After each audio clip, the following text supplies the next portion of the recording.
आता हा अध्याय आहे अध्याय 228 परार्थ यात्रा फलवर्णन. ओम नमो नर्मदाय.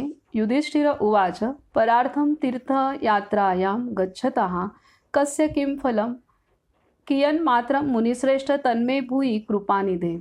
राजा युधिष्ठिरने विचारले, हे मुनिश्रेष्ठ, दुसऱ्यांसाठी तीर्थयात्रेला गेल्यास कोणाचे काय फल असते, ते फल किती असते, हे कृपानिधे ते मला कथन करावे.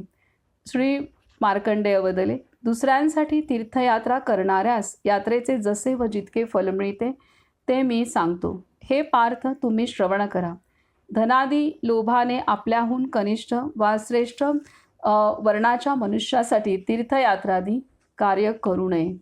विद्वान मनुष्याने स्वतः यथाशक्ती अथवा कर्मयोगानुसार धर्मकर्माचे आचरण करावे.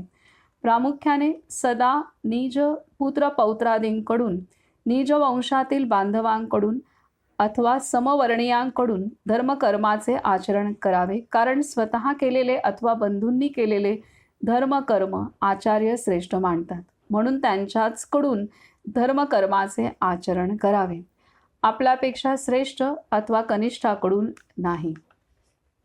धर्मभ्रष्ट मनुष्याने धर्माचरण करू नये, कारण त्यास त्याबद्दल आदर नसतो.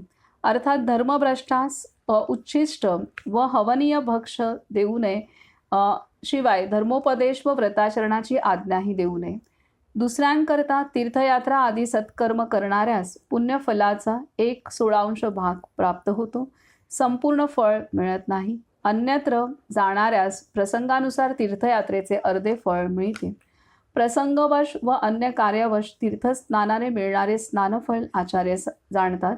पिता, काका, माता, आजोबा, मामा, बंधू, सासरे, पुत्र, पोषक व सहाय्यक, आजी, गुरु, बहीण, मावशी, आजी, आचार्य म्हणजे उपनयन करून वेदविद्येचा उपदेश देणारे ते आचार्य, अध्यापक आदींकरता तीर्थात स्नान करून मनुष्य स्वतः 1/8 फल प्राप्त करतो. साक्षात माता पित्यासाठी स्नान केल्यास पुण्यफलाचा 1/4 भाग प्राप्त होतो. विद्वान पतिपत्नींनी परस्परांसाठी यात्रा केल्यास अर्धे फल प्राप्त होते. भाचा, शिष्य, पुतण्या व पुत्राकरता स्नान करून पुण्यफलाचा क्रमशः 6वा, 3रा, 5वा व 4था भाग प्राप्त होतो. कुंतीपुत्र, या प्रकारे परंपरेच्या क्रमानुसार निजबंधू व परक्यांसाठी धर्मसाधन कर्तव्याबद्दल मी सांगितले. वर्षा ऋतूत सरस्वती, गंगा, श्री नर्मदा व यमुना नद्या सोडून इतर सर्व नद्या रजस्वला दूषित जलामुळे अशुद्ध मानल्या जात असल्यामुळे त्यांचे सेवन निषिद्ध आहे. हा श्री स्कंद पुराणातील रेवा खंडाच्या पूर्व भागातील परार्थ यात्रा फलवर्णन नावाचा 228वा अध्याय पूर्ण झाला. तर इथे आपण कोणासाठी यात्रा करतो आणि शक्यतो त्या वंशातील लोकांनी यात्रा करणं एकमेकांसाठी ही फलदायी आहे.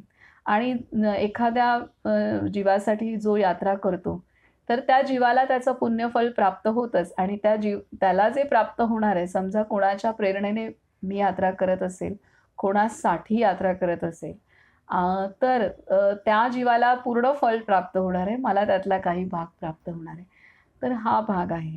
तर म्हणजे खूप चांगलं दिलं आहे की अर्थात आपण काही पेक्षा सुद्धा आपण इच्छापूर्तीसाठी पण यात्रा करत असतो, किंवा आपल्याला म्हणजे असं निर्हेतुक आणि निस्वार्थ यात्रा ही महत्त्वाची आहे, की मैयासाठी यात्रा आपल्याला ती, आणि ती मैया आहे तर ती म्हणजे तिला अनुभवण्यासाठी यात्रा आहे, हे महत्त्वाचं आहे.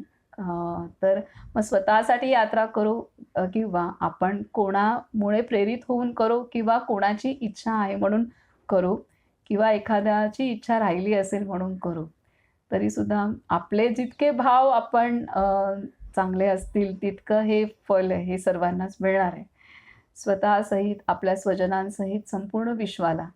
तर ते सर्वत्र ते फळ प्राप्त पोचणारच आहे. तर असं हे आहे. तर पण इथे दिलं आहे की करायला पाहिजे यात्रा एकमेकांसाठी सुद्धा. याचा अर्थ हा आहे की आपलं कर्तव्य पण आहे करणं, हे आहे तीर्थाच्या ठिकाणी जाणं. तर हे करावं आवश्यक, की आता कुणाला वाटेल हां मी अमुक व्यक्तीसाठी केली तर अ, असं काही थोडी होतं कुणाचं कोण हे करतं. पण हा सर्व संबंध असतो, सूक्ष्मातला संबंध असतो आणि त्याचं फळ हे सर्वांनाच प्राप्त होत असतं.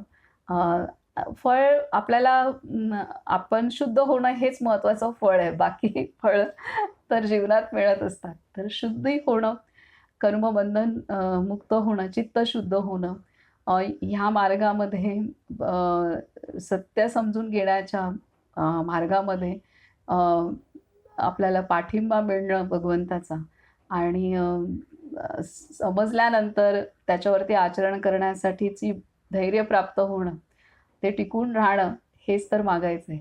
मग आपल्या सर्वच जीवांसाठी, आपल्यासाठी आणि आपल्या संबंधित जेवढे जीव आहेत त्यांच्यासाठी मागायचं झालं तर हेच मागायचं आहे.